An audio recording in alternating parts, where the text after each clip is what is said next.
Author Christopher Buckley made a huge splash with his bestseller. You remember Thank You for Smoking? Then you remember it became a blockbuster movie.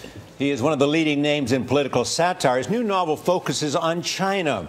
It is called They Eat Puppies, Don't They? Yeah. Christopher Buckley, welcome. Good to be here with you. It's nice to have you here. It's very nice to be here. Unlike Hillary Clinton, I do need makeup. No, Christopher, before you came in, Charlie said you were one of his favorite people. I saw the shot of you guys in the green room. Charlie, you were cracking up. What did he say that was so funny to you? He's just the funniest man you know. He really is. And he, well, look at the movie. Look at the books he's written. Yes. All you have to do is read what he can do with a line and understand this. So satire. Tell me about satire and the place it plays today.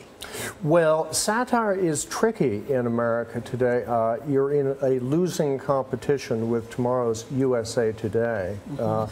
I finished this book a year ago. If you look at the acknowledgments page, you'll see it's dated June 21st, 2012. And it came out, yesterday. And 2 weeks ago, President Obama was kind enough to pre-promote the book by introducing the subject of canine dining. Yes, I was thinking about you. Very nice of him. I would like to say, Mr. President, thank you. Take this opportunity to say thanks. Yeah. And then next week there was a story about wiretapping within the Chinese Politburo. There is a poisoning scandal going on in China. No, you can't make this poisoning stuff of a British citizen. Or actually, you can make it up. And it all lined up for you because in your book, your victim is the Dalai Lama, which I have to say, just the thought of someone trying to poison the Dalai Lama, I don't know what it says about my sensibility, but that started cracking me up. You describe him as a 75-year-old sweetie pie with glasses. And saffron robes and sandals and the hugs and the yak butter and all that. But no, I thought he would. In the book is about a defense lobbyist who's tasked with fomenting anti-Chinese frenzy in order to get a weapons program through the Appropriations That would be Committee. Bird McIntyre. So he's trying to figure out what could get his superiors say it's time to put the red back in red China. Although the reddest thing these days is surely Bo the Xinlai U.S. sort of budget. had that idea. Bo Xinlai, who is now, ran into a serious problem to his ambitions. Bit of a career impediment. Yeah, Mrs. Bo Xinlai is in detention pending being investigated for poisoning allegedly poisoning Mr. Hayward. Yes. It's interesting things. So is satire hard to write?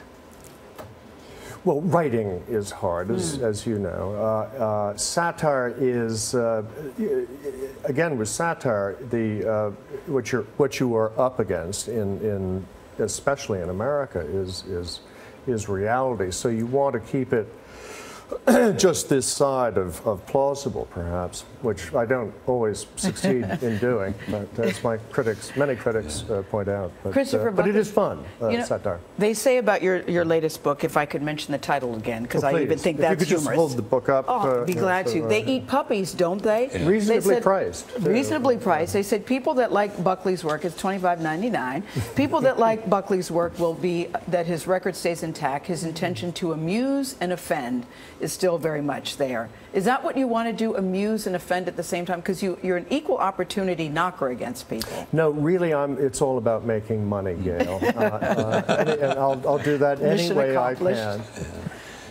You also wrote a book about your parents. I did. I did. Right after your dad died. So this is my return to satire. Satire. Well, I wish they would say his long-awaited return to satire, but they haven't said that. Well, how about eagerly anticipated return to satire? Eagerly anticipated. That's better, isn't it? I'll go for that. Okay, good. Yeah. Was that book so much harder than to write satire because it was so deep and loving, as well as candid and personal?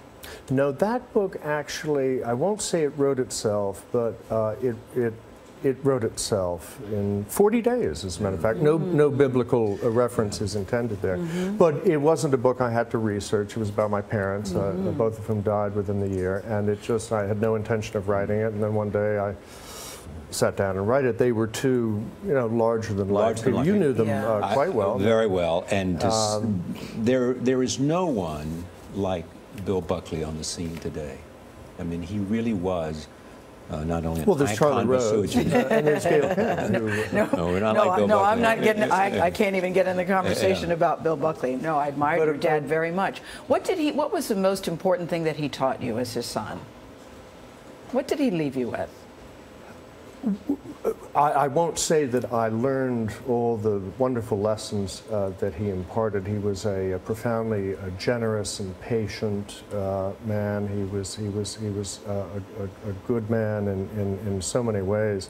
I learned about maybe 16% of that. Wow. But he was I would say his generosity, to which I aspire, but cannot say I completely learned. He spoke at his dad's memorial service, and he said his dad taught him 3 things. You have to plant a tree, have a child, and write a book.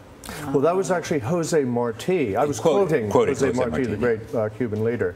But not a bad No, not a bad way and to live. he did all that, and he sailed around the world, and he changed history with National Review.